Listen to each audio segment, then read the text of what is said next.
On behalf of Indivisible Bemidji, we're excited to welcome Trygve Throntveit to the library this evening. Trygve is Director of Strategic Partnerships at the Minnesota Humanities Center, a Global Fellow for History and Public Policy at Woodrow Wilson International Center for Scholars. He is a graduate of St. Paul Central. He has a BA in History and Literature and a doctorate in Philosophy from Harvard. Not our Harvard in the Pines, actually the real Harvard. Yours is real too. It is, isn't it? I copied kind of your LinkedIn page. Hope you don't mind.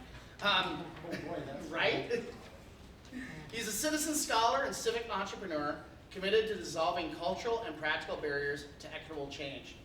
He seeks to enhance his understanding and engagement with the structures and events that shape the lives of his fellow citizens. Trained as a historian and drawing on a blend of political and social theory, Trygve tries to ground his thoughts and actions in the shared understandings that emerge from frank engagement and challenging but tolerant relationships with others. He's the author of Power Without Victory, Woodrow Wilson and the American Internationalist Experiment, and William James and the Quest for an Ethical Republic. If you enjoyed this program, we've got a couple others coming up that I just want to plug real quick. If you did not make it out to Buena Vista this past summer for Beltrami, the anniversary of Beltrami, on this Saturday at 11, unlike the Historical Society, which charged $10 for free, you can come down and see the movie Beltrami, A Pilgrim's Providence by Norwood Hall and Janet Rith-Najarian. It's fantastic. On October 6th at 1, we have children's author Kevin Lovegreen. You guys are all welcome to come if you want. On Saturday, the 28th at 10 a.m., we have Minnesota true crime author Frank Weber, who will also be here with his lie detector. So if anybody has anything they'd like to find out. Don't forget false crimes. Right. He also works for the Bureau of Criminal Apprehension and profiles, so that's going to be fun. And the same day, we have Making Traditional Medicines with Megan Lukta at 3. All these events and everything else are going to be on our Facebook page and at krls.org/events. So with that, you've heard enough from me. Give a big hand to our speaker and have a great evening. Thank you.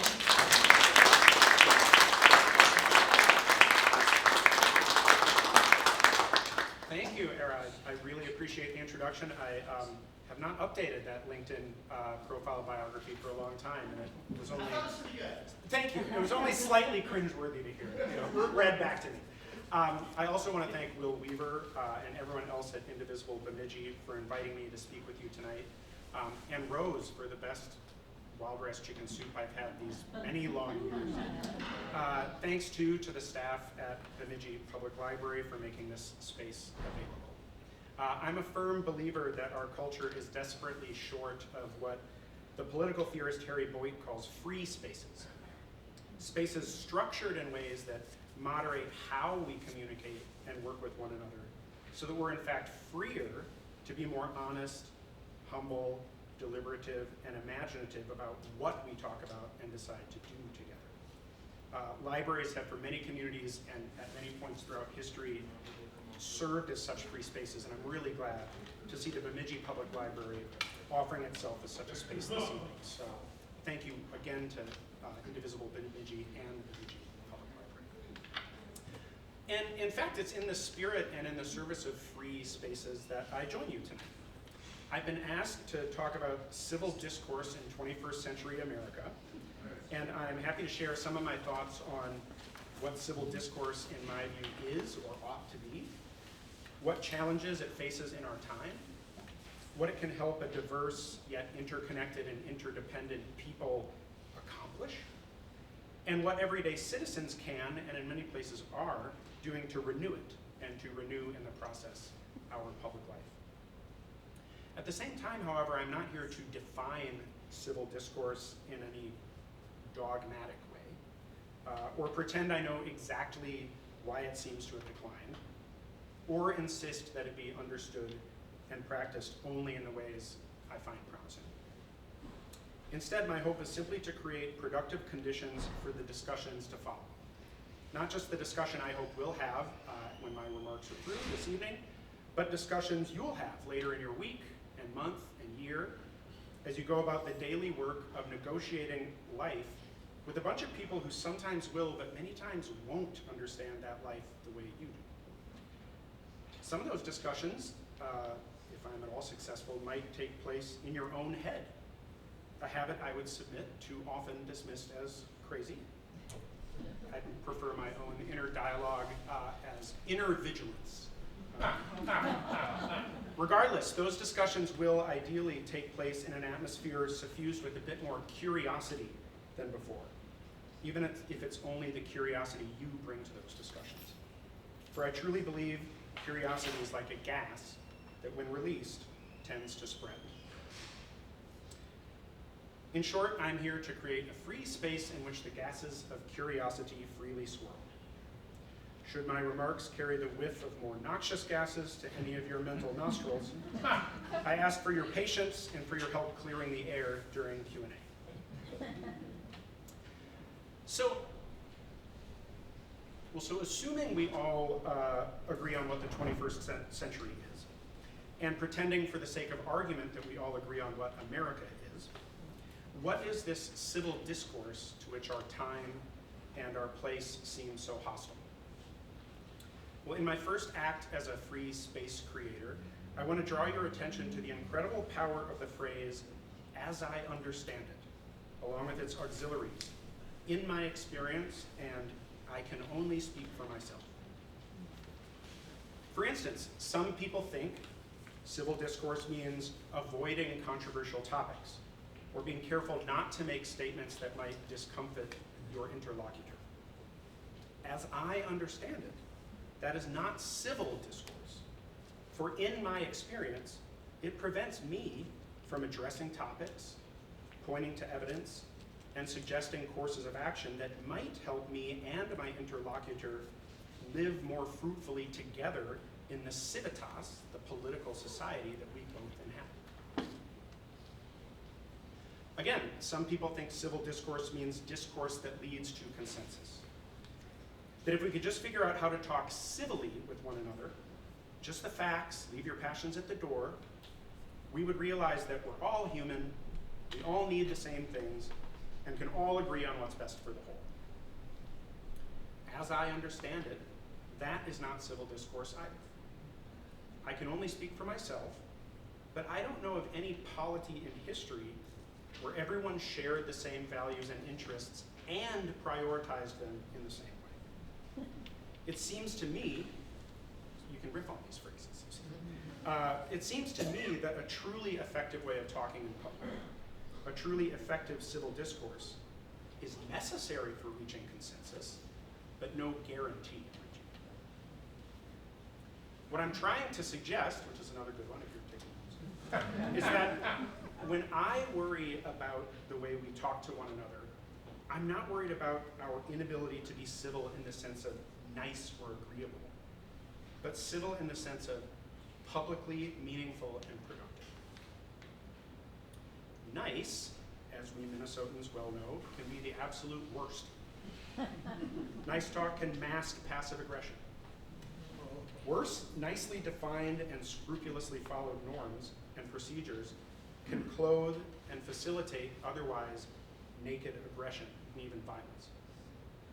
We've all seen major figures in both major parties rail against the other side's alleged misuse of some constitutional lever, only to grasp it and pull like hell when they get their chance. We've all seen elements of our legal framework torn free and twisted into weapons. I personally do not think our culture will be saved by avoiding conflict. That would make our discourse meaningless and our society dangerous. For conflict is inherent in public life, and discourse is the only way to manage it, aside from force. Nor, in my opinion, will culture be saved by consensus. In my view, human experience is plural and it's dynamic. To insist on consensus is to insist either that human nature unnaturally flatten and arrest itself, or that some particular power, inescapably biased and incompletely informed as all particular individuals and groups and perspectives are, that some particular power would have to determine what experiences are allowed recognition, or which experiences are allowed, period. So instead, I'll offer the following definition of civil discourse: a way of listening to and speaking with one another that keeps us listening to and speaking with one another despite persisting differences. Some of you people have in the past, retch at this definition. What is the point of talking over the same differences over and over again? It's exhausting, it can be nauseating. And in any case, don't we have to act? If we will never reach full consensus on urgent issues, why keep at it? Why not instead throw all our time and effort into winning over a bare majority and doing the right thing as fast as we can before we lose the chance? Well, those are fair questions, fair and important. Indeed, I firmly believe that civil discourse not only can, but must serve the ultimate purpose of civic and political life, which purpose, in my view, is not to develop a correct theory of how humans in the abstract should live and act together, but to develop, implement, and continually refine a working idea of how the concrete, yet dynamic, changing, and complicated persons who actually comprise one's immediate social world can live and act together. It's in descending to this concrete and dynamic world of persons and circumstances that I at least discern the value of civil discourse as I just defined it. A way of listening to and speaking with one another that keeps us listening to and speaking with one another despite persisting differences. Perhaps for that reason, I can best explain my definition and justify its adoption by concrete examples. Stories of people who have embodied it in action and begun to rebuild their corners of the world for the better. Before I offer such examples of civil discourse, however, I want to identify some of the forces in our culture that distract us, inure us to, or otherwise work against that kind of civil discourse. When did America become so mean? Asked journalist David Brooks in a recent issue of The Atlantic. Brooks identified multiple trends and forces working against civil discourse and the culture of democracy that depends upon it. The way social media traps us in echo chambers, the way social segregation and a culture of individualism does the same in our physical world, the way increasing diversity threatens many Americans who are not used to having their assumptions and practices challenged, and the way that economic inequality and the volatility and the uncertainty and the stress attending it alienates and embitters millions. These, however, were not Brooks's main topic. As he points out, these trends, I should say at least as he argues, these trends, and at least their magnitude, should have some other cause, must have some other cause. In Brooks's view, the underlying problem is that nearly every institution in American society has, since the mid-20th century, abdicated responsibility for what he calls moral formation. That is, the fostering of individuals' capacity to subordinate their immediate and narrowly selfish ends and interests to long-term, more broadly public ends. I do not always agree with Brooks. I usually find him stimulating, and I recommend his essay. That said, I don't think he quite hits the nail on the head. I think there are plenty of institutions that are deeply invested in moral formation. Every day, I encounter schools, universities, city governments, churches, philanthropies, and even many businesses that are more than happy to proclaim exactly what ends we should all subordinate our interests to, exactly how we ought to treat, speak to, and speak about others, exactly how to act. In my view, it's not so much that, as Brooks writes, and I quote, "We inhabit a society in which people are no longer trained in how to treat others with kindness and consideration. It's that we inhabit a society where we all have our own ideas about what kindness and consideration look like. And we see not just difference, but malice in other people's ideas. We are being morally formed to be morally rigid and to mistake our rigidity for rigor. If others challenge or inadequately support our values, we are not encouraged to ask why, but instead to reduce their complex humanity to a syndrome of moral pathologies, endemic to their tribe and requiring eradication. We are encouraged, in other words, to hate them. So, if I were to identify the one thing missing from American public life that could save it from itself, it would not be more or more authoritative, formative institutions. At least not without something much more profound to inspire, infuse, and direct their moral formation efforts. That profounder thing I think we need is love. Now, I warned you of noxious gases, and I know how sickening love talk can get, so let me waft away enough of the reek for you to focus on what I really mean. I'm not talking about loving people in the sense of really, really liking them. And I'm not talking about loving people in the sense of really, really being really, really nice to them. That's not what that is, sadly. I think what some of us often mean when we throw the word love around in our culture. We mean being sweet on or sweet to people. That, as I see it, is a horrible model for civil discourse. Thank you. Your check is in. We share a polity and a host of problems with people we don't and never could like, even if it were possible to know them all well enough to like them. Some people do not mix well. Some individuals are simply unlikable, a fact that has been explained to me in more or less civil terms several times. Moreover, I often see the expectation to be outwardly nice and respectful to everyone becoming instead a prohibition on challenging them when they appear to be wrong, or a cover for not really taking them seriously when they suggest you might. But there is a type of love, agape, as Martin Luther King Jr.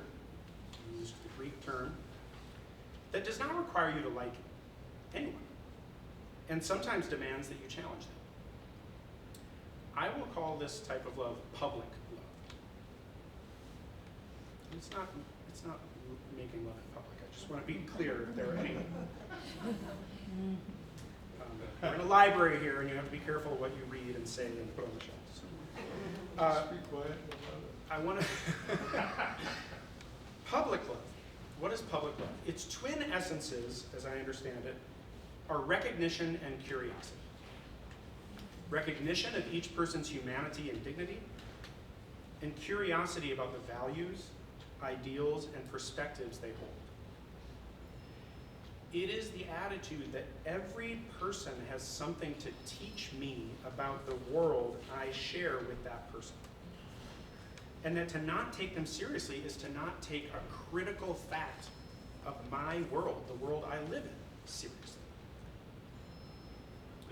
Note that the other stories of dysfunction are civic dysfunction. The social media story, the social isolation or segregation story, the cultural insecurity story, the economic inequality story. All these stories are stories about us being prevented from knowing people who are different, and thus from knowing thousands and thousands of hugely important facts of our world. This is not just an epistemic or a moral problem. It's a practical political problem. When we make decisions, our ignorance is a problem not only for the people we ignore, but a problem for us. In our ignorance, we, individually, collectively, in our sorted groups, we take actions that somehow don't garner the support we thought they would or should. Or worse, they create unexpected or unexpectedly large backlash. Then we get defensive. We start to hate the haters. And however much we might study those haters as objects, we end up paying even less attention to their inner motivations and ruminations than before. I would argue this prevents us even from manipulating them effectively, with one exception. We have developed excellent tools for manipulating other people's fear and insecurity into hatred toward yet others whom we fear or hate ourselves. Well, what happens if we cultivate public love instead? Well, for one thing, we start to put work into our public lives. The first work we undertake, and it is work, especially at first, is to recognize and be curious about people who put us off. We start to engage people who might make us uncomfortable and to listen to them when they do make us uncomfortable. If they say something that offends us, we ask them to clarify before jumping down their throats. If their clarification is still offensive, we ask what, in their experience, leads them to think that way. We then listen again, really listen, without treating their response as a timeout for planning how we're going to obliterate their argument or shame them into change. We listen for information, not ammunition. Information that can help us understand them, empathize with them, not the same as sympathizing, by the way. We don't have to change our minds and our opinions or abdicate our own. And by understanding and empathizing, find some way to connect with them. Why take on such work? I don't intend to suggest that you must. In fact, sometimes it is best avoided. There are times for everyone's well-being when it is best to exit or avoid a discussion. In other words, I can muster no moral argument for subjecting yourself to what you consider offensive speech or treatment any and every time you encounter. But I can offer a few strategic and perhaps even existential, dangerous word to use, sets up some big expectations, perhaps even some existential considerations that might make you more tolerant, resilient, and civically productive in such encounters. Existential in the sense of changing the direction and character of your life as a citizen. First, information is power. I reject what King called enemy thinking, so I won't say know your enemy, or at least I won't say it twice.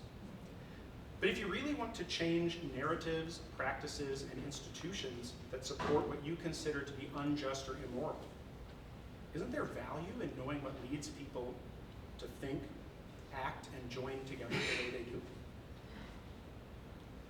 Second, listening creates power.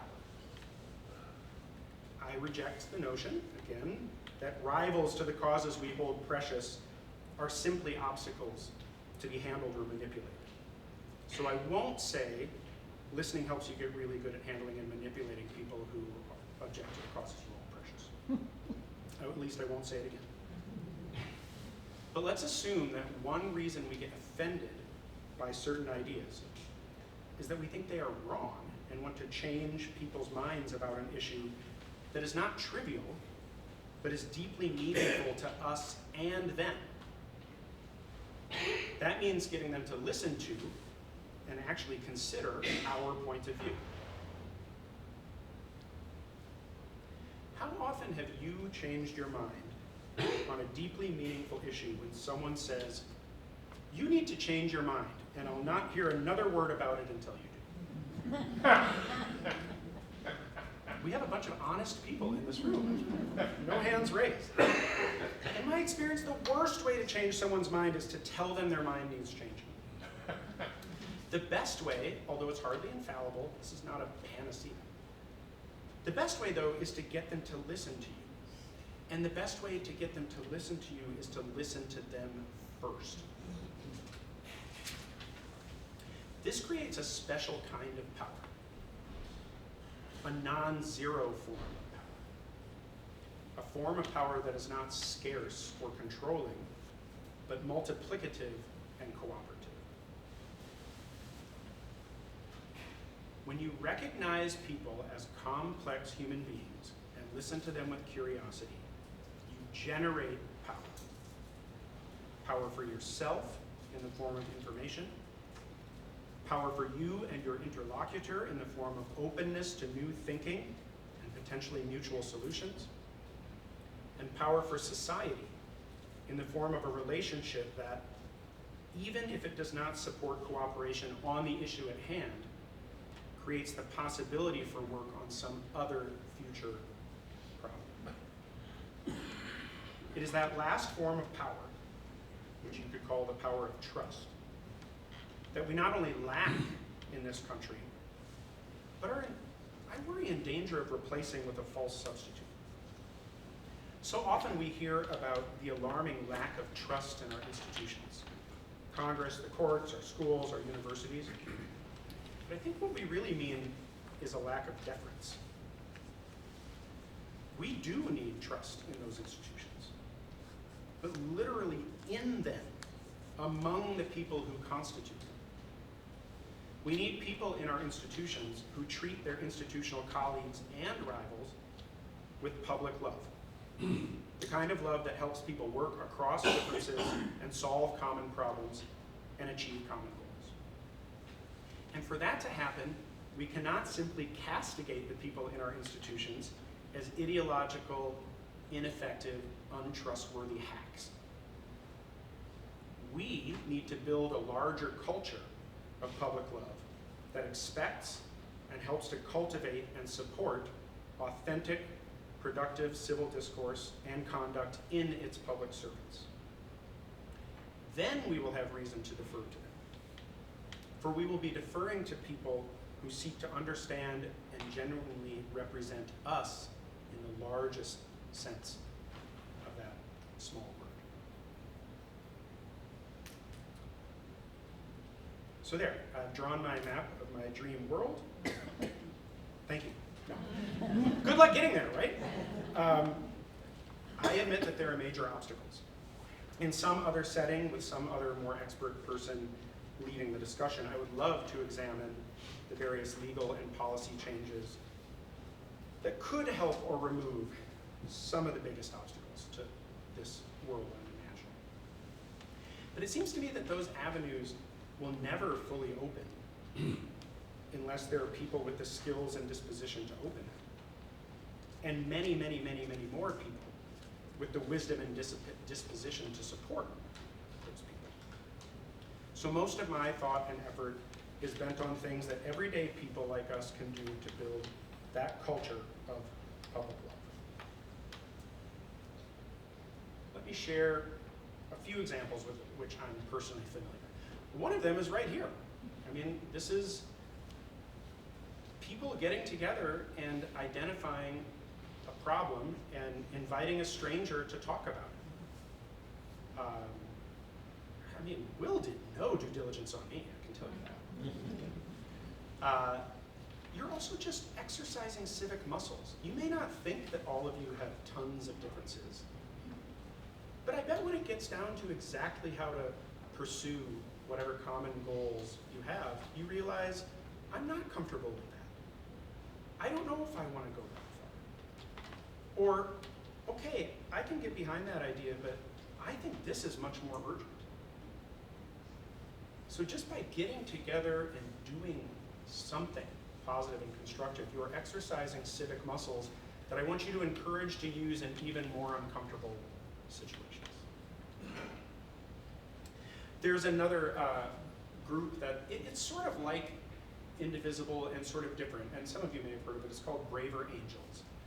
It's a nonpartisan, very strictly nonpartisan, in which so it differs a little bit. But it is very much devoted to bringing people together across specifically red-blue divides. and listening to, understanding, and humanizing one another. I think I know one of the co-founders of Braver Angels, Bill Doherty, professor at the University of Minnesota. Minnesota has some of the most active and vibrant chapters. It's a wonderful organization. But we also need organizations like yours that take the next step of acting. Another example, about a year ago, maybe more, at the Minnesota Humanities Center where I work, we organized a civic deliberation on restoring trust in our elections. This was May of 2021, actually, I think. A lot of the people joining were the leaders and members of groups that have very, very clear ideas about how to restore trust in our elections. There were groups entirely devoted to ranked choice voting, or entirely devoted to getting rid of the electoral college, or many different strategies.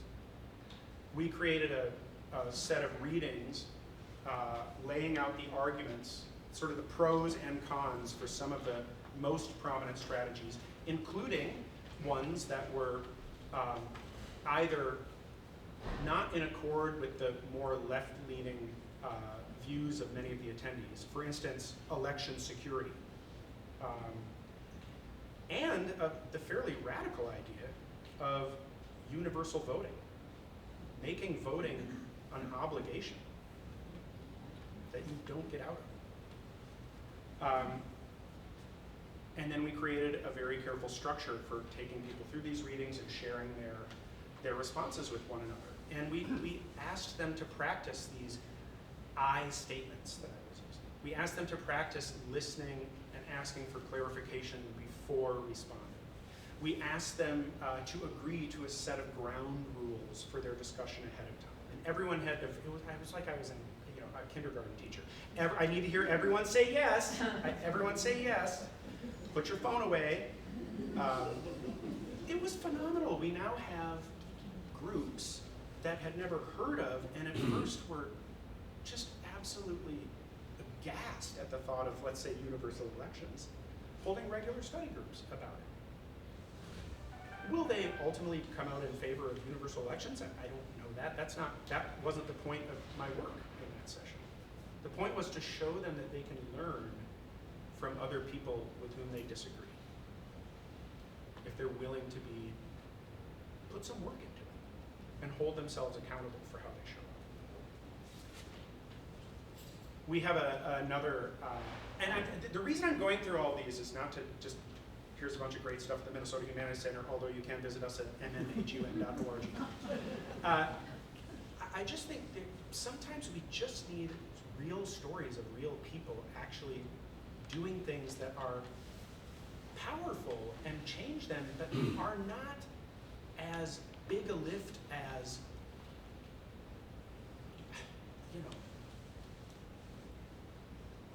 deciding on an entire civics curriculum for the local school.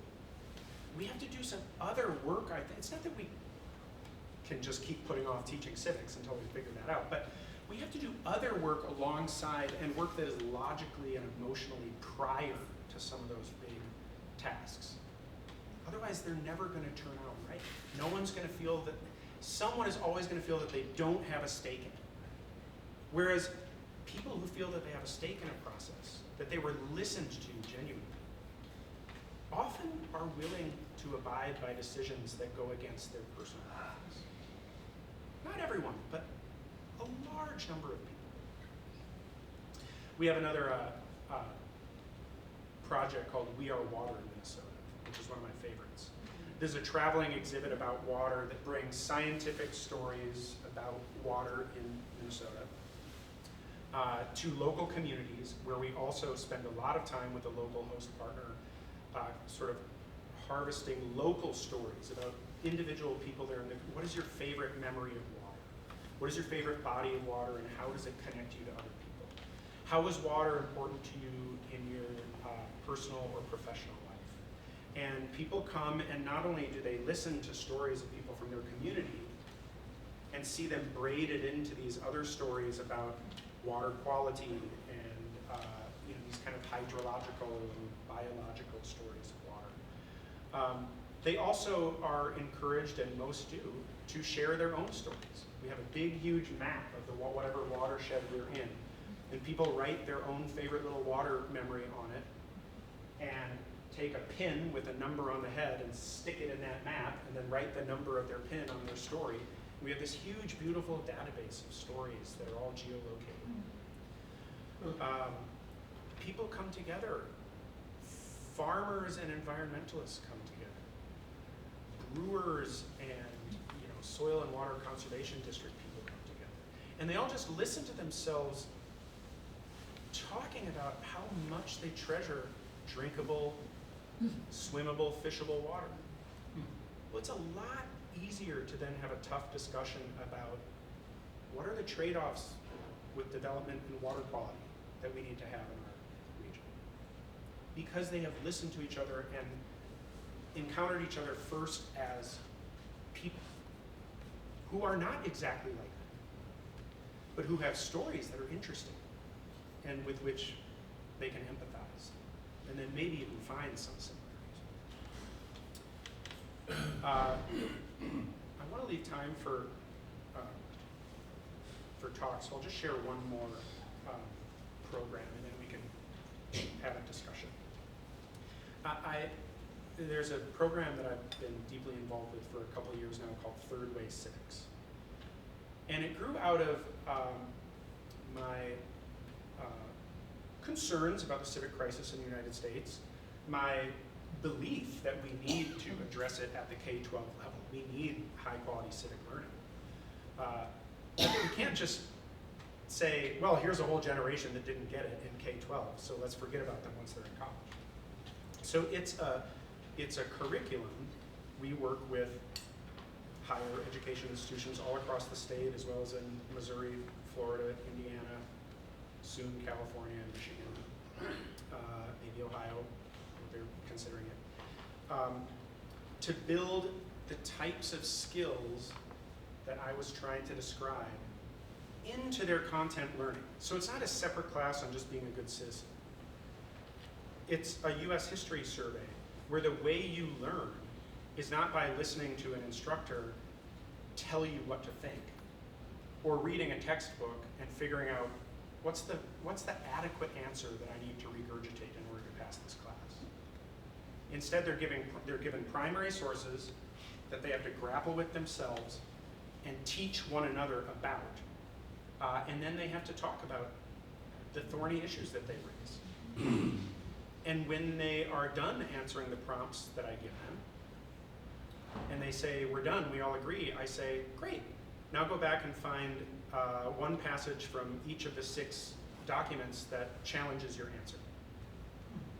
They learn that the point isn't getting as fast as possible to the right answer, or winning the debate, or being the one with the right answer. The point is doing the work, doing the thinking, realizing that you're never going to have all the information. You have to act on the best information you have, but that doesn't mean that the answer you acted on last time is automatically the only answer you can ever support for the rest of your life. And if you live your life that way, you're going to become a very narrow-minded person. You're also learning skills, by the way, of listening across differences, learning to integrate your ideas with other people's, respect and use evidence in your arguments and in the way that you evaluate other people's arguments. These are things that employers really like. And most surveys show they're things that they don't get in for college graduates and would really like to see more people graduating with. It's also a process that it puts students at the center of their own learning, both their own learning about history or political thought or whatever it is, but also they're learning about how to be a citizen, how to actually negotiate difference in real life and in real time. And that prepares them not for some future day, but right then, that same semester, maybe later that evening, to go out and use those skills over the dinner table, or with their roommates, or in a student group. Third-Way Civics is probably my favorite project because it continually, and this will be my last one. These students continually explode the most common and cynical narratives about young people today. That they only care about themselves. That they are snowflakes. That when they do care about things, they do so in the most intolerant, ideological, self-indulgent, shallow ways. That they don't appreciate the hard work that has to go into building and maintaining good and fulfilling causes, careers, communities, and lives. What most of my students want, by contrast, is to live personally rewarding and publicly meaningful lives. They've just never been told that college could be a place to prepare for both. Once they get a taste for it, they want more. As one of my earliest students put it, and I have him on tape, why isn't all of college this way? I think the rest of us feel about politics the way my students feel about college. Politics is how people take power from other people to get and keep what they want. The idea that politics can be a way to create and share power is foreign to us. But it's not a crazy idea. And when it happens, it's exhilarating. And it happens, in my opinion and experience, when people make good faith efforts to engage in civil discourse animated with the spirit of public love. Thank you.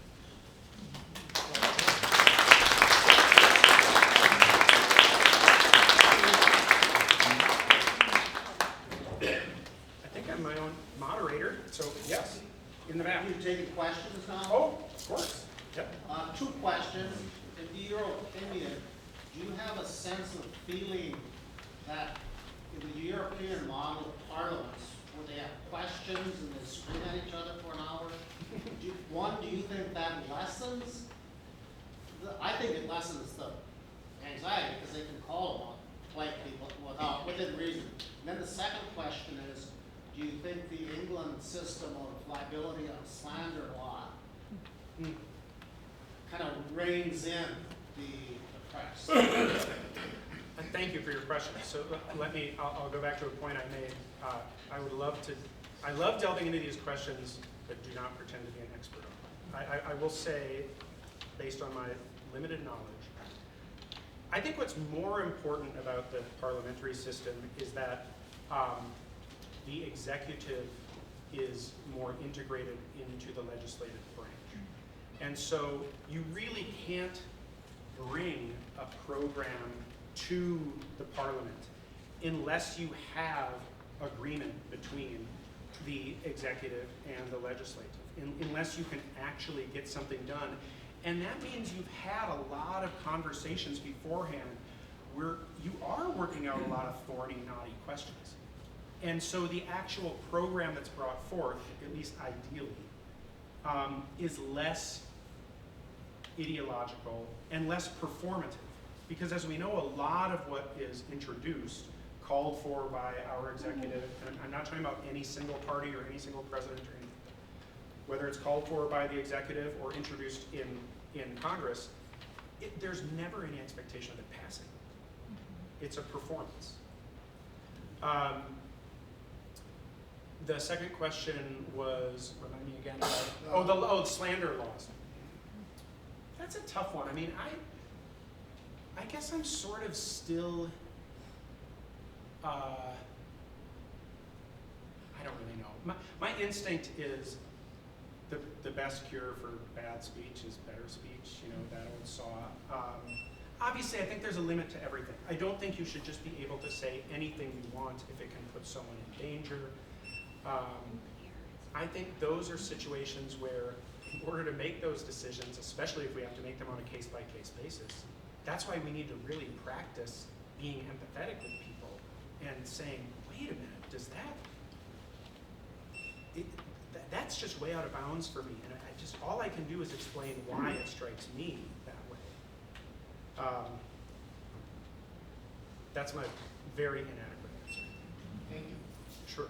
Yes. Okay, instant runoff voting. Do you think if we, like, I know there's places where they have, like, I think, city offices and stuff, if we had it for more things like, you know, representatives, Mhm. senate, maybe even president, governor, do you think it would be less divided? I think I don't know. I don't think, I will say, I don't think there's one policy or institutional fix that will solve this problem. There are things that I think we need to do. I think my personal, this is not me representing any institution, I think gerrymandering is out of control. I think there's too much money in politics. I think if those two things alone were handled, some of the other more extreme changes, and I don't mean extreme like in terms of ideologically extreme, but just even heavier lifts, like changing the way we do elections, would be easier or maybe not as necessary.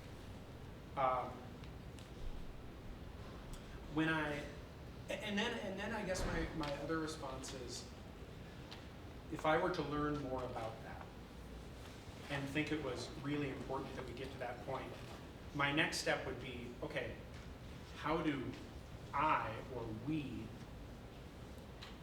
do anything about that? Or is that a way for me to say, you know, the elites in power need to do this? And we have every right to say that, if we are also actually taking some kind of constructive civic action to help build a culture in which that kind of sober politics is viable for an elected official. And these elected officials, and I'm not trying to excuse anybody, but they don't live in a culture that makes it very easy for them to act the way many of us would prefer. Again, I still think they have an obligation to act differently. But I do have to acknowledge that it's a self-governing society, right? At least aspiring.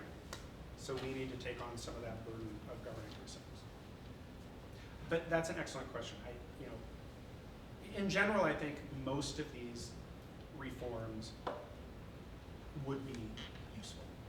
I think we have an antiquated system that it's not corrupt, it's not fraudulent, but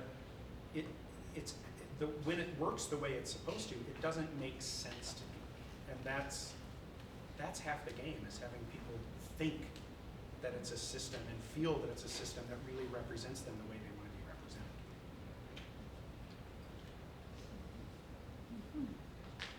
Yeah, You wrote a book about Woodrow Wilson. I did. Maybe you could enlighten me. For many decades, I thought highly of Wilson because of his efforts to bring the League of Nations to the U.S. And several years ago, I found out that when he became president, he undid the integration in the White House that previous presidents had implemented. So I went from admiring him to despising him. Where should I be? Well, I'm not going to tell you where you should be. I will tell you that, as you noted, I do know someone who wrote a book about it that has a lot of information in it that would help you make your decision. I know him very well, in fact. Is it in this library? I don't know. I doubt it. If so, I would be very flattered. So. This is a very tricky question. I'm going to give two answers. One Could is. you repeat the question? Oh, sorry. So, gentlemen used to admire Woodrow Wilson because of his efforts to bring the United States into the League of Nations. Then read that Wilson undid the integration of the federal workforce that had been built up by predecessors, and so now that leads him to despise Wilson. Where should I land? And I guess I would say I don't, as a historian, think it's our job to necessarily admire or despise people. I think you can admire in the sense of wow, this idea, this plan to bring the United States into the League of Nations is worth taking seriously, because look at where we are now in international society with a much weaker international body. That would be, and then I think you can say, boy, I'm really glad we don't live in a society anymore where cabinet officers could segregate their federal offices. And I can't understand how Wilson would let his cabinet officers do that. So that's one, but boy, I guess people are complicated, and so when I'm judging current political figures, I have to realize that no one in history or today is either an angel or a devil. And if we start judging all of our public servants, and all of the majority of them, if we start judging everyone on the basis of are they 100% admirable or 100% evil,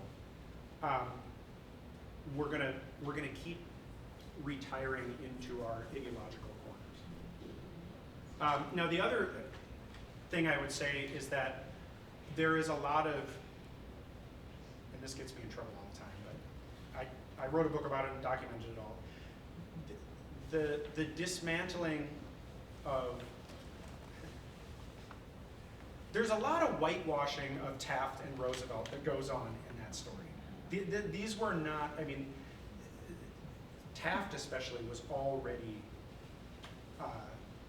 working against an integrated civil service that really went back to efforts in the post-Civil War and late 19th century.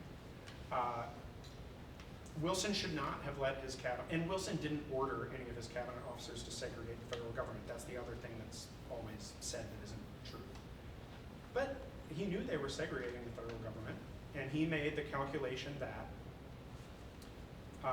he believed the ludicrous lie from his cabinet officers that white and black employees were asking for it, which demonstrates a specific kind of racism that you could swallow that story. He also was already battling against Southern Democrats in his party in Congress because he was appointing African Americans to other federal positions, some of which were overseeing white people. And they were absolutely livid about it. And Wilson knew that if he wanted to get anything done in Congress, he needed those Southern Democrats to push through his very radical, pro-labor, pro-consumer economic agenda. So he chose, white working and middle-class Americans over African Americans. Is a very simplistic way to put it.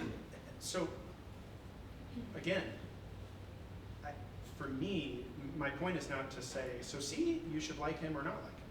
It's to say that this is a very complicated question, and most of the stories that we tell about figures from our past in the level of our politics are drastically simplified, stylized, rhetorical weapons that don't help us think about the actual complexities of people and the trade-offs that people are making, even when you think they might be acting horribly. It pays to ask them, well, what are the trade-offs you're trying to avoid by acting that way? Yes? Well, it's the nature of politics to understand your opponent and try to figure out what's affecting his decisions. Wilson had the Ku Klux Klan marching in droves down the streets of Washington, along with the Southern Democrats that he had to deal with. And so consequently, you've got political pressures of the time that probably don't show up in the books. And, it's no different than somebody in Detroit trying to figure out what kind of an outcome we can get with General Motors and the other car makers, because you better be able to understand where they're coming from. You know what the problems are, but how do you get around those problems and get things settled? And so we deal with that all the time. And the trick is to listen and try to understand who's on the other side. Well, and I think the trick is also that some things are just judgment calls and people make bad decisions. Like, you know, I mean, you know, there wasn't some, you know, to play Wilson, I don't know, advocate in a way, there wasn't some playbook or formula in his time and place available him to make the right decision about segregation. At the same, he had to make a judgment call. At the same time, I think he made the wrong judgment call. He made you know, it was wrong. Sure. But I don't think it wasn't wrong the way a lot of historians present it. And it certainly, for me, doesn't mean that nothing else Wilson ever did or said or thought is worth consideration. And I guess that's what I'm trying to get at, is we have to get away from this idea that once someone is tainted, they have to be like politically and intellectually dead to us. Yes, in the, yeah, sweater, yeah. Yes, first of all, I want to say, it seems to me that it's, you have a lot of courage in invoking love, agape. And I'm wondering whether you see how we do gender construction as playing a role in our difficulties. So, for example, you use the word performative, if I understood that. The way we construct gender in terms of weakness and strength. So I don't, you know, the question of gender in this. Well, I gender think, construction. yeah, I mean, I think we do. It is still a very powerful cultural current in our country to think that, you know, that respect and manhood and power all go together.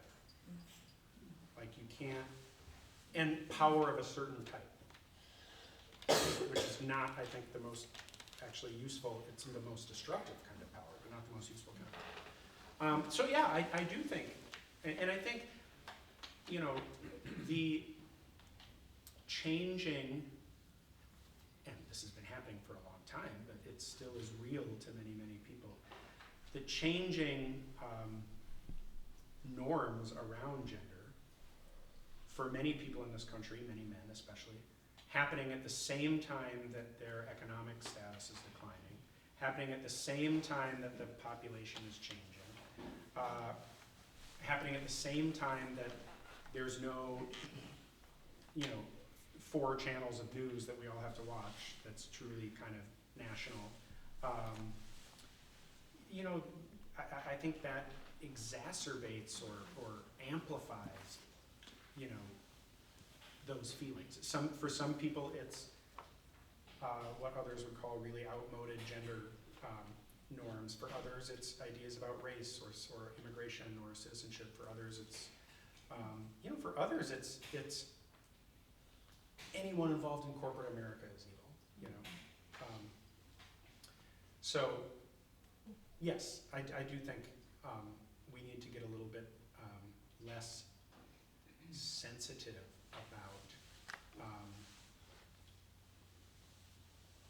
we need to be a little bit more nuanced about what respect means, you know? That it doesn't mean you don't challenge me or ever demand things from me. Yes. I've got about 4 things. Okay.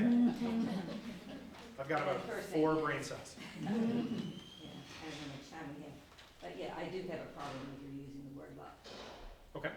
And I always go back because I've had this discussion with a number of people in different areas and groups, that Erich Fromm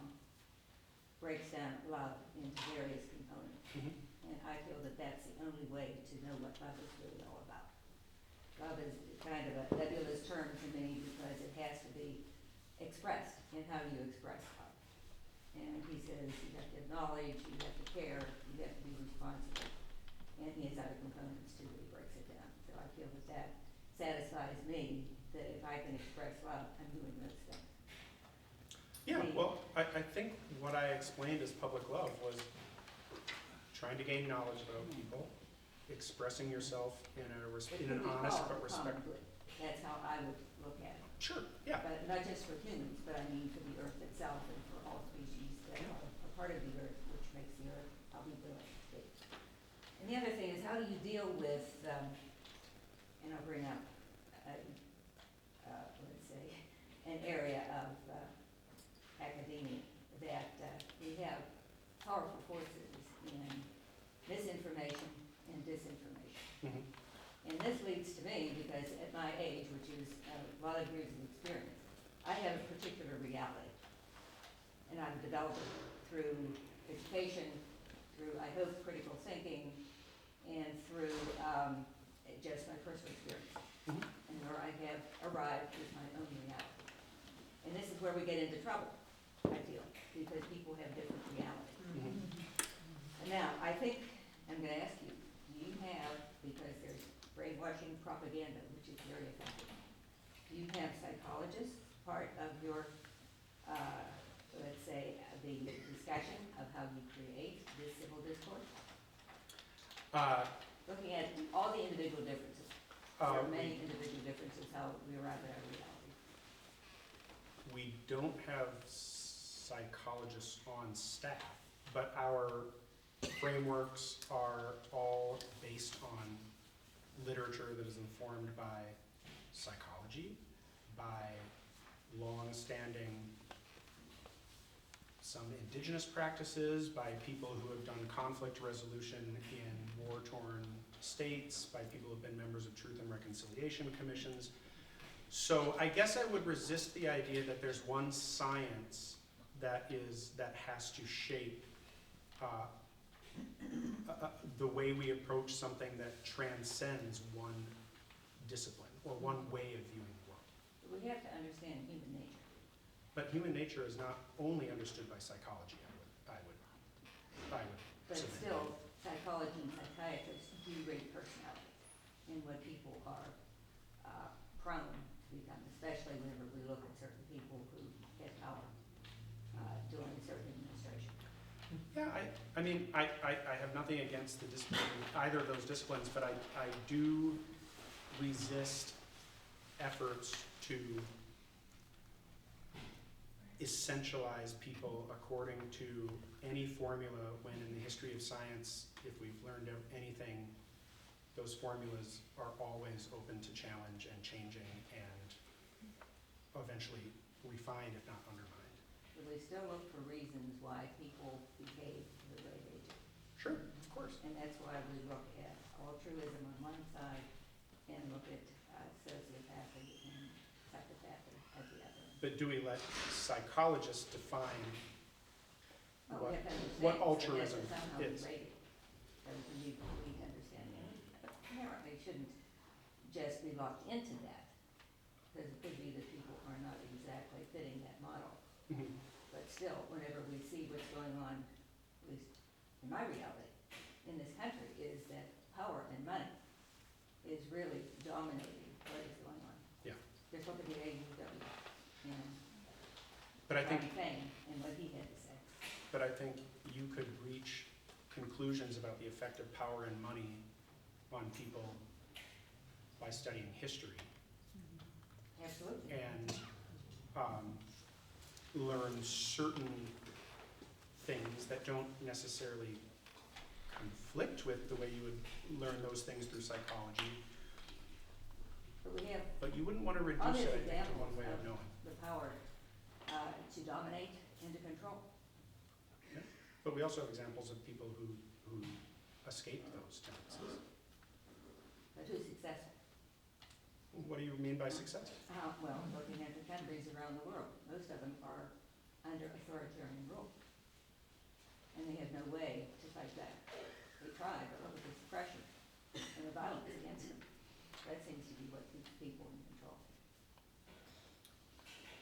I agree. I don't know that, I guess this is a deeper philosophical conversation about, are people who are violent oppressors really successful? Are they fully flourishing human beings? Over a long term. Well, it depends on what you mean by successful, Well, I it guess is depends what on I'm what saying. happens to our democracy in the next election. Because we have a lot of violence going on. I 100% agree. And I do think that it's important to study, and actually Bill Doherty and Braver Angels, some of the frameworks which are, some of them similar to some of the work we do in terms of just the way we structure discussions.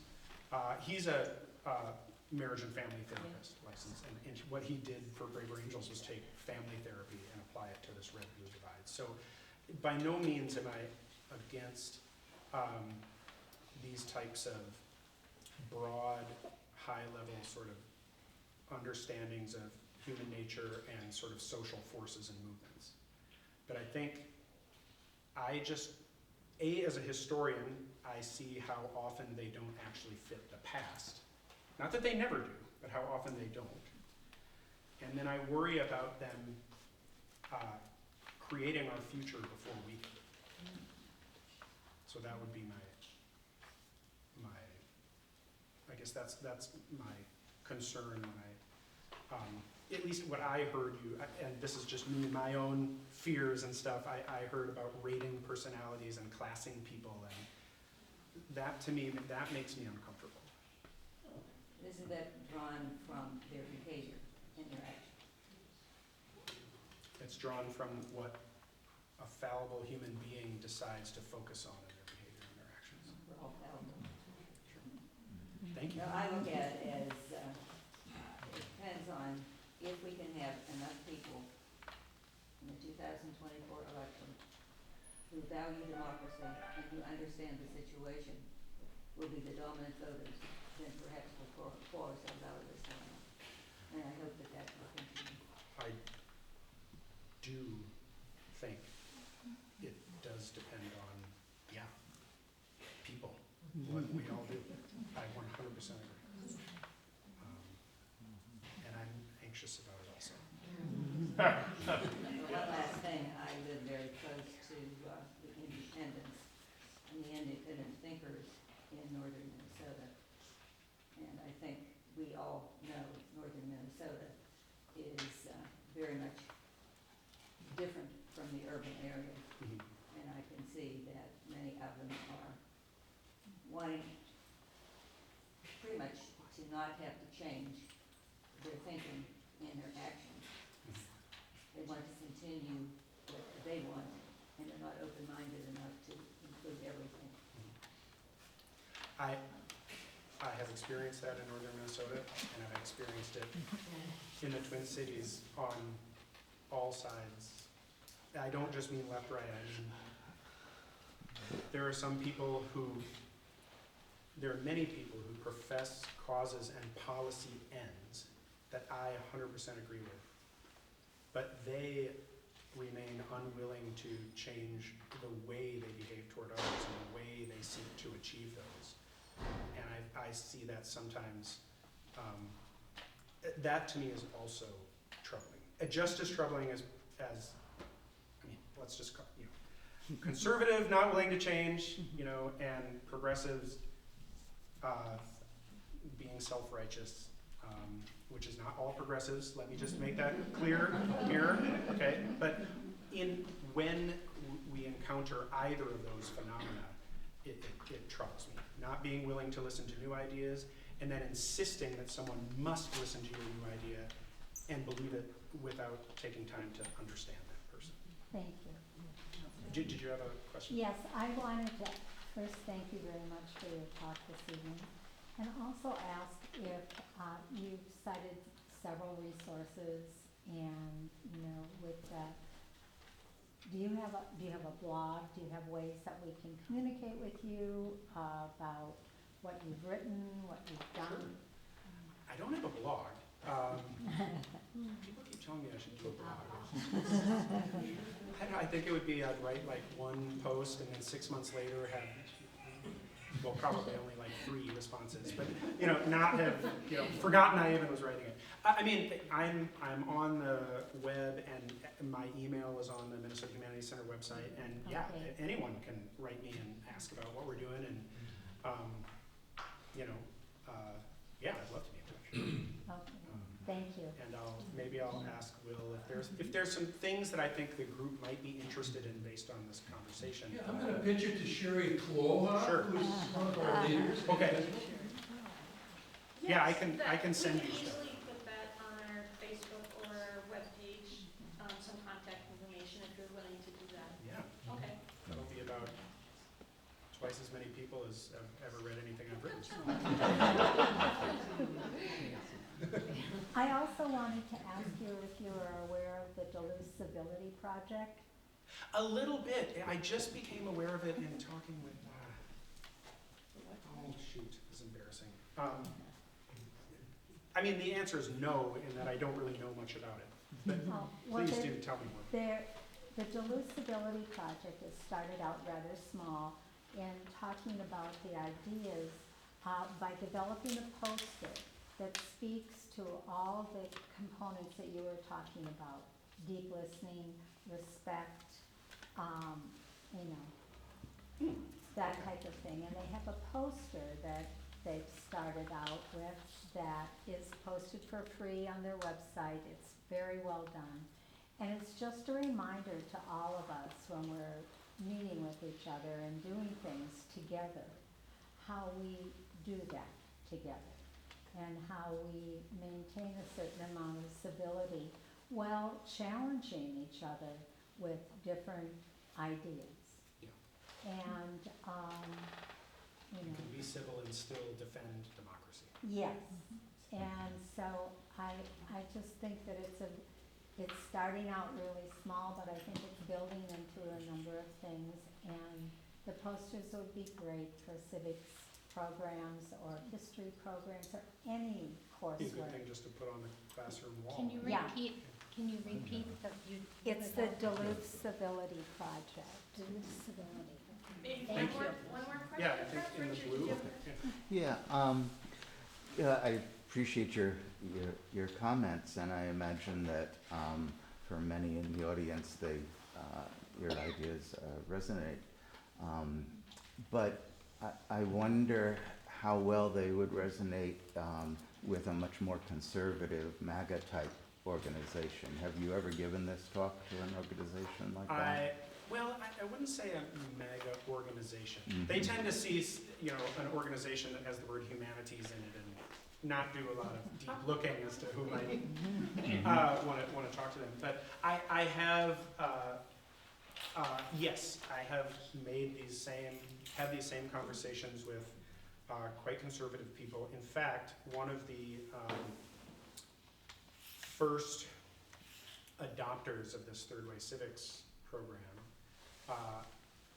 which he brought to Southeastern University in Lakeland, Florida, is a former Tea Party congressman who campaigned for Trump in 2016. Now he has since, he now feels the party has moved way, so I don't know, maybe he doesn't count as the kind of people we're talking about.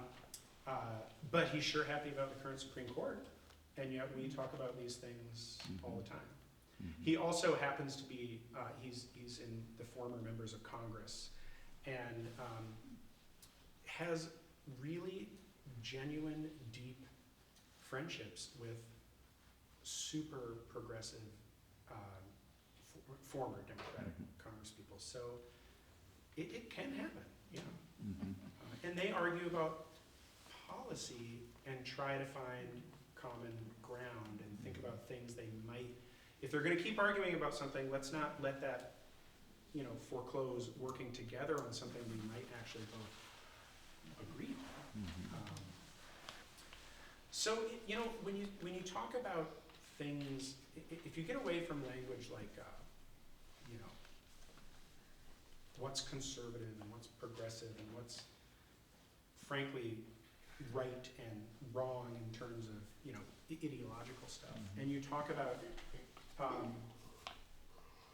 shared humanity, and everyone has their own life experiences, as was beautifully stated. We have our own realities, but they do overlap. I find that the key is just to get away from buzzwords and be very careful about using language that might seem natural to you, but maybe unfamiliar to someone else, or interpreted very differently. And sometimes it's just useful to just define your terms, when you're talking to someone. So that's a long way of saying, yes, it works, but obviously I get, I think the majority of people are more resonant to it than either people who are super invested in politics on the right or super invested in politics on the left.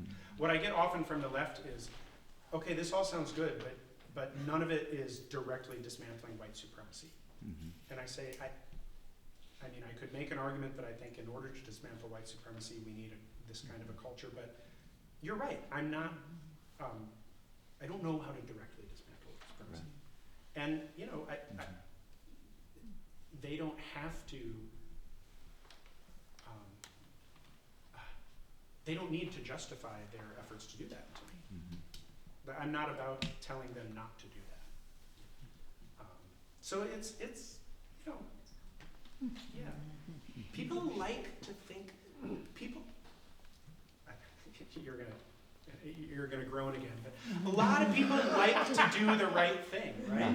And so it's when you know what's right, it feels good, and it sucks to be like, oh, maybe I wasn't right, or maybe this is gray, and I don't know what to do.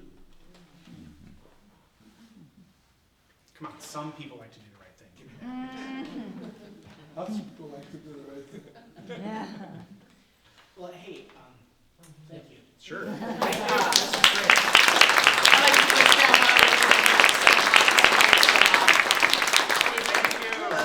Sept again, give a big hand. Thank you, and thank you for Indivisible for putting this on. And remember, please support your local library by coming to our events. We really appreciate it. Thank you very much again for coming. Have a great evening. I will do this.